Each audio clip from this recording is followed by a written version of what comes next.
and also to show you not only the outside but the inside of the device, which is something that I'm personally very, very proud of on behalf of our team. So the one thing that I wanted to talk about first and foremost is actually how compact this device is. And this is actually pretty extraordinary. Do you guys know the Nexus 5? What was the Nexus 5? Yeah. So the Nexus 5 is launched now almost 2 years ago. The Nexus 5 is a device that everybody loves because it's very compact. Right? It's a 5-inch device, but it has a very, very small body. So we wanted to take that same concept to a new level. We wanted to build a device that was as comfortable to hold as Nexus 5, but that was actually even thinner and have a much, much bigger battery than the Nexus 5. Should we do translations or we stay in English?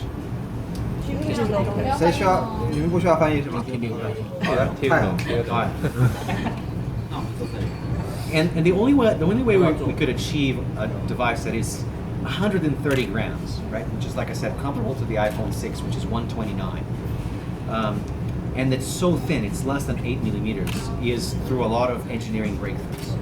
And the only way to show that is to actually show it inside. So I've got my tools here. So I'm actually going to do a live teardown for you guys. Right here. First of all, I should turn it off because it works. Okay, it works. So we're gonna turn it off. Power off. And straight in. So this is not something that everyone should do at home, but you guys are more than welcome to tear downs of your devices. Just make sure you do the review before you do the teardown, in case you're not able to put it back together for some reason.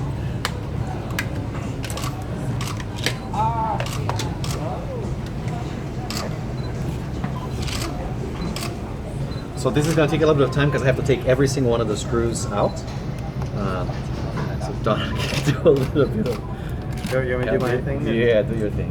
OK， 所以我用一下中文吧。所以因为我们在印度也做过这个事。第一个想强调的就是我们全部用的那个材料，其实就是我们今天讲过很多次，就是世界顶级的供应商。包括这些螺丝，其实也是很贵的螺丝。所以如果你看这个手机，其实每一个部分都是最贵的材料。然后这个其实Hugo 通常会花差不多至少2-3分钟吧，把全部的螺丝都拿出来。然后可能他刚刚也就是强调，就是这是个很超窄的一个手机。我们现在要拆开来这一块，就是里面会有主板，我们会把主板拿出来，然后也可以对比那个小米4的一些别的主板。然后为什么主板就是一个双面主板做的这么窄的原因，是因为我们想留多一点空间，所以可以弄一个比较大的电池。然后电池就是在这儿嘛。Hugo 可能需要再花多一点时间。So many。那主要想留很多空间，所以可以有一个比较大的电池的原因，是因为我们可以把那个电池再弄得更薄，所以全那个手机都做得非常薄。然后另外一个就是你看到这下面这个部分，其实我们等一下也会拆开来，这下面其实有另外一个主板，就是第二个主板。然后如果你看这个2个主板，其实2个主板当然是比1个主板贵，也有很多别的东西，比如说你需要现在拉几个线，从底下这个主板拉到上面这个主板。我们在里面，我们一拆开来的时候，你也会看到，就是其实里面是非常整齐，就包括那个线、那个螺丝，全部这些东西都做得非常好。所以怎么说，就是如果你从外壳只看手机的话，可能会感觉大部分的手机也看起来差不多一样，就是都是方块的手机。可是如果你一拆开来，其实里面会非常不一样。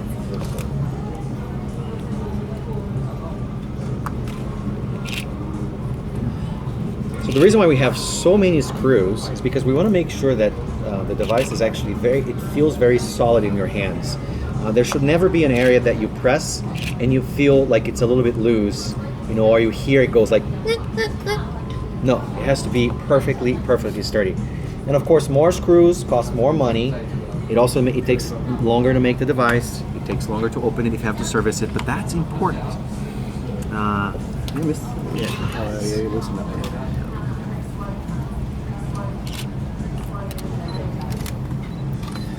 So this is the top motherboard, or PCB. This is the bottom PCB. So the first challenge that we had here when building this device was making sure that we made as much room as possible for the battery. And in order to do that, we had to build a very, very compact PCB or motherboard.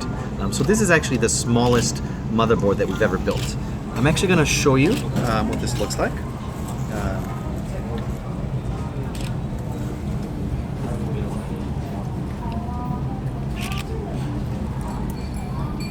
Basically what I usually call that's motherboard and the battery. So this is the Mi4i motherboard, right? And it's and it's an incredibly compact and dense motherboard. Right, so you can see both sides of it,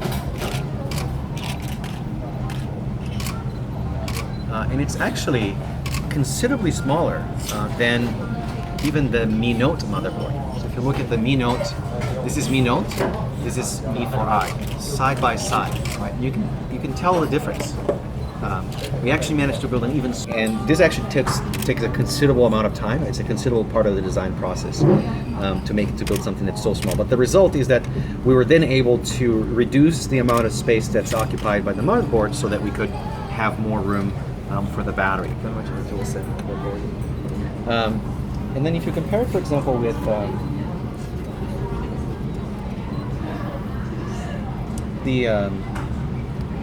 this is the Mi 4 PCB, and if you compare it with a Mi4i PCB, you can see that there's room for two SIM cards here, which actually takes a huge amount of space in the motherboard, right? So if you were to compare, if you were to, for example, put an SD slot here, to speak to the question that Ghostbuster, yes, you asked earlier, right? If you were to, in addition to adding an SD, a SIM card slot, you had to add another one for SD, you'd have to make the motherboard bigger, right? Or lose one SIM card slot, which we did not want to do. But makes a big difference. Then, speaking about the some other components here. So we really wanted, like I said, the inside of the device to look really beautiful. So we decided to use these fast attach connectors for the motherboard, like these, right? So these are quick release ones, so that they can all plug or unplug very easily. This one is for the battery, so I've unplugged it, and I'm now going to remove the battery from the phone. So you also want to mention the flat camera? Yeah, I'll mention that in a bit. So I'll take the battery out. And then another thing that you can see right away here is that we have obviously two parts to the motherboard. We have the main one and the secondary PCB. Some smartphone designers actually do put everything together in one motherboard, and they push the battery down. But that means you end up with a USB port on the top of the device, which is not nice. It also means that you end up with the speaker on the on the top of the device, which is also not nice because you want to hold a phone, and if there's a speaker in the back, basically it has to be on the bottom, so it basically bounces off your hand and you can hear it. If the speaker were on the top, the sound would just kind of go that way. Right, so it's very important for the speaker to be on the bottom part of the device. Therefore, you need a secondary PCB. When you make a secondary PCB, you're of course spending more money because you have to create this separate circuit board. But then you need these connector wires, right? And these are actually very high quality wires with the quick release connectors. And you can see, how detailed they are. So these two wires, which attach the bottom and top PCBs, are themselves probably about $1 to $2, right? So these are not cheap wires. Normally, you would actually see these components just soldered, but we use quick release connectors everywhere. So another thing that I want to mention is actually the display. So I actually have a display here, which I've taken from a different device. And what I'm holding in my hand here is actually the full display. Right, so this includes the glass with the integrated touch panel. It also includes the LCD and the backlight. Basically everything on something that is almost as thin as a credit card. It's a bit thicker than a credit card. It's 1.7 millimeters. But this is the entire display right here. Right? It's actually kind of amazing that the display can be so thin and yet so scratch resistant, so shatter resistant. So this is the display, and the amazing thing is that when you put the display on top of the battery, basically this defines the height of your mobile phone. Right? You can see that. Right? It's just all I did was I put the display on top of the battery, and that's the height of the phone. So that tells you how important it is to focus as much attention as possible, making the battery as thin as possible. But how can you do that when you're trying to put in a battery that's well over 3,000 milliamp hours? Right? So that's the whole challenge, which I talked about earlier, of building such a thin battery. So this is the world's most advanced type of mobile phone battery technology. It's using that 4.4 volt 700 WHL platform from Samsung and Sony primarily. This is the only device in the world today to ship with a 700 WHL battery above 3,000 milliamp hours, and it's actually only the second device ever to ship with a battery using this technology. First one is actually right here. Samsung S, made by the supplier of the battery. So I guess you understand that, right? But we're talking about a product that, first of all, this battery is much larger. That's about 26 or 2800. 2600 battery, right? So it's considerably larger, but it's using the same technology. It's very expensive, right? This is very, very new, so it's very expensive technology. And here, you're talking about a device in the 6,000 Taiwan dollar price range compared to, you guys know the price. So this is a very expensive but also very advanced kind of battery that allowed us to build something, to have a battery that's over 3,100 milliamp hours on a 5-inch device, right? So a very, very small device. Next thing I want to talk about is the camera. So the camera, of course you can see it right here, but I have another PCB with the camera that you can see a little bit more easily. Right, so that's the camera sensor. Now this is the same patent that we used from Mi Note. I'm holding it between my fingers. And we actually managed to design a smaller, shorter camera housing because we actually figured out a way, and this is a patent, to have it basically resting on the motherboard. So basically, if you can see these little ears that it has, you see those little things? Right? So those ears are part of the technology that we developed ourselves that allows the motherboard to rest, the camera module to rest on the motherboard, so it actually doesn't need as much padding on either side. This is the exact same technology that we have for the camera on Mi Note. I'm trying to show you. So if you compare, for example, the battery, the camera on Mi Note and Mi 4i, you can see that it's the same technology. Mi Note uses a slightly different lens. It's a 6-element lens, but it's essentially the same thing, right? The same component supplier, and you can see that the camera is flush as well. And so we're using the same technique, the same patents from Mi Note, but actually the same components, right, from Mi Note on Mi 4i.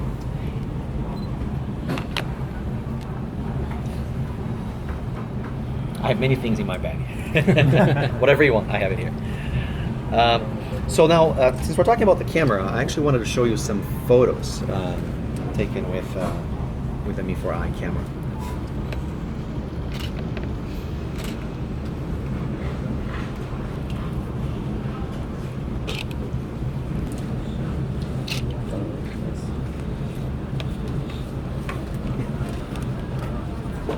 So these are photos that are taken with the Mi 4i camera itself. By the way, all these photos are in the media kit, and you can find them easily with all the EXIF data on them, so you can obviously see that they were legitimately taken with Mi 4i. Let me find some of my favorite photos. Top one of my favorite photos, right? and this looks much better here than it does on that screen. It obviously allows you to see how beautiful this display is as well, right? So incredibly beautiful detail. This is a completely untouched photo that I actually took myself with Mi4i a couple months ago.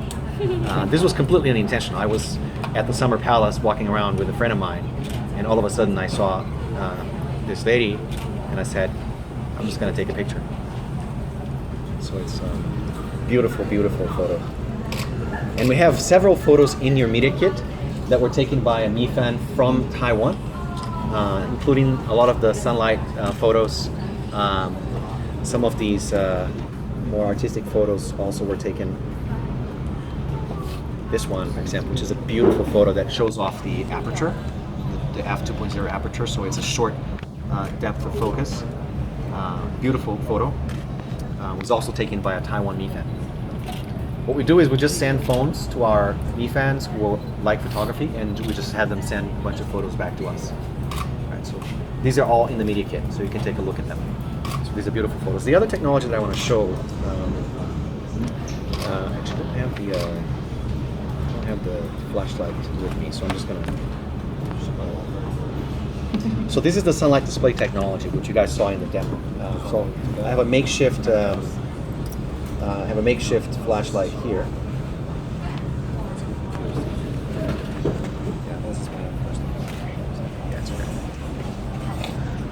So I'm going to simulate the sunlight with my other phone here, and you can see the effect. You can see it for yourself. Wow. Right? It's actually quite extraordinary. If you want to do videos or anything, just let me know.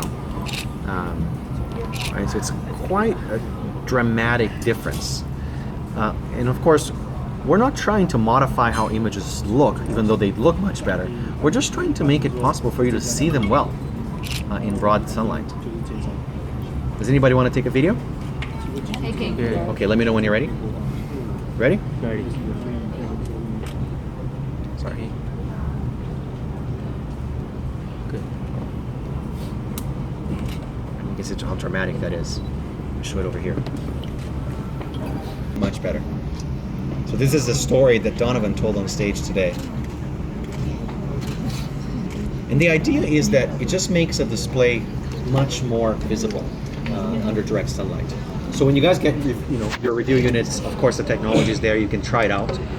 Sunlight display is actually hardware level technology. It's actually built into the SoC right here.